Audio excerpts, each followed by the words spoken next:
Isang kandidato ang matyagang nagbahay-bahay sa bayan ng Kawayan, maipakita lamang at maiparamdam sa mga tao na mga Kawayano na seryoso si aspirant candidate Sangguniang Bayan Ferdinand Dinan Igot sa kanyang kandidatura bilang konsyal sa bayan ng Kawayan para makapagbigay serbisyo sa publiko na walang pinipili at hindi mahirapang hanapin ang naturang konsyal sa anumang oras ng mga emergency at iba pang mga kailangan ng mga kababayan niyang Kawayanon. Si Ferdinand Dinan Igot, katuwang ang kanyang mga kaibigan, ay sama-sama silang lumalakad patungong mga barangay at mga barangay island sa bayan ng Kawayan. Ipaalam lamang ang kanyang plataforma at dahilan ng kanyang pagtakbo bilang konsehal sa bayan ng Kawayan. Ang pangunahing gagawin ni Sangguniang Bayan Ferdinand Igot ay bubusisiin ang mandatory payment para sa ambulance na siyang mas kailangan na libre para sa mga kababayan niyang Kawayanon dahil ito ang pangunahing tulong na makapagbibigay at makapagdagdag o makapagdugtong ng buhay ng mga taong kailangan dalhin sa mga malalapit na provincial hospital. Isa yan sa mga unang gagawin at tututukan upang mapag-aralan ang ordinansyang ito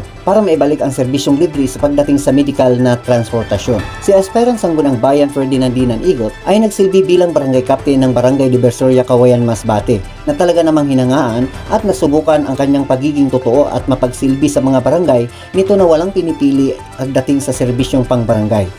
Para sa 101.3 Virada News FM, ito ang tagapagbalita, Weng Borinaga, News and Public Affairs.